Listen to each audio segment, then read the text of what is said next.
শ্রাবণের সর্বত্রই সবুজের সমারোহ। এই কারণে সবুজের সঙ্গে শ্রাবণ মাসের গভীর সম্পর্ক রয়েছে। সবুজকে প্রকৃতির রং বলা হয়, তাই শ্রাবণ মাসে সবুজ পরা শুভ বলে মনে করা হয়। প্রসঙ্গত, দেবাদিদেবের প্রিয় রং হল সবুজ। তাই এই মাসে অধিকাংশ মহিলাদের সবুজ রঙের কাচের চুড়ি ও সবুজ রঙের পোশাক পরিধান করতে লক্ষ্য করা যায়। তবে সবুজ রঙের চুড়ি ও পোশাক পরিধান করলেও এই রঙের পোশাক ও চুড়ি পরিধান করার পিছনে কী কারণ লুকিয়ে আছে তা কিন্তু অনেকেরই অজানা। নমস্কার বন্ধুরা, বং টিপস ইউটিউব চ্যানেলে আপনাদের জানাই সুস্বাগতম। বন্ধুরা, আজকের পর্ব থেকে আমরা জেনে নেব শ্রাবণ মাসে মহিলারা কেন সবুজ চুড়ি পরেন।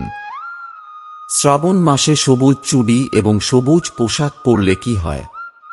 শ্রাবণ মাসে সবুজ চুড়ি পরার রহস্য কি, বা শ্রাবণ মাসের সঙ্গে সবুজের কি সম্পর্ক? চলুন জেনে নিই আজকের পর্ব থেকে। পর্বটি শুরু করার আগে আমাদের চ্যানেলটিকে সাবস্ক্রাইব করে বেল আইকনটিকে প্রেস করুন। লাইক, কমেন্ট ও শেয়ার করুন। ভিডিওটি অবশ্যই শেষ পর্যন্ত দেখতে থাকুন। মহাদেবের আরাধনা বা উপাসনা করার জন্য হিন্দু ধর্মে শ্রাবণ মাসকে অত্যন্ত শুভ হিসেবে মানা হয়। এমনকি শ্রাবণ মাস মহাদেবের প্রিয় মাস বলেও প্রচলিত বিশ্বাস রয়েছে। তাই শ্রাবণকে শিবের মাস বলা হয়। এই জন্য হিন্দু ধর্মাবলম্বীদের কাছে শ্রাবণ মাস হল একটি অত্যন্ত গুরুত্বপূর্ণ মাস।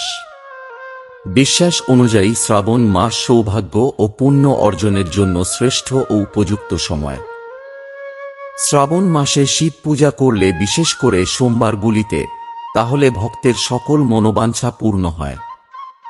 মনে করা হয় এই সময় মহাদেবের প্রিয় জিনিস দিয়ে তার সেবা করলেই মনোবাসনা পূরণ হয়। দেবাদিদেব মহাদেব এবং প্রকৃতির মধ্যে গভীর সম্পর্ক রয়েছে। প্রকৃতি সম্পর্কিত জিনিস ভোলানাথের খুবই প্রিয়।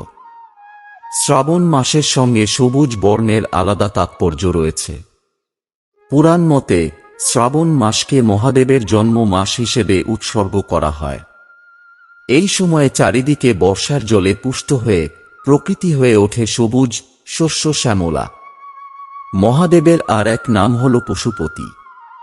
পশু পাখিরা যেহেতু প্রকৃতিতে লালিত পালিত হয়, তাই পশুদের পাশাপাশি প্রকৃতিও দেবাদিদেবের খুব কাছের, খুব প্রিয়। আর এই প্রকৃতি সতেজ ও পূর্ণ অবস্থায় সর্বদা সবুজ বর্ণ ধারণ করে।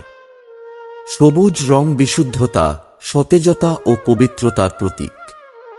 মহাদেবকে প্রসন্ন করতে এবং স্বামী, সন্তান ও পরিবারের মঙ্গল চেয়ে মহিলারা সবুজ বর্ণের চুড়ি ও সবুজ রঙের পোশাক পরিধান করে থাকেন।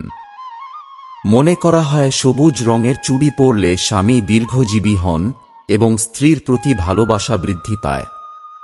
আবার বাস্তু বিশেষজ্ঞরা মনে করেন সবুজ রং প্রচুর মাত্রায় পজিটিভ এনার্জির প্রতিফলন ঘটাতে সাহায্য করে। তাই মানসিক ভারসাম্যহীনতা বা মানসিক অসুখ, অশান্তি হলে ডাক্তারেরা পাহাড়ে ঘুরে আসতে পরামর্শ দিয়ে থাকেন।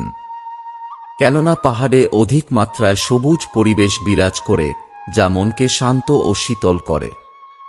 শ্রাবণে সবুজ চুড়ি পরলে সৌভাগ্যের উদয় হয়। আবার বিবাহিত হওয়ার লক্ষণও প্রকাশ করে বলে মনে করা হয়।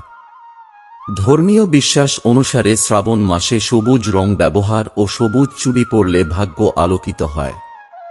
প্রকৃতির সবুজ রং মনোমুগ্ধকর এবং সবুজ রং মনকে শান্ত এবং শীতল বোধ করায়।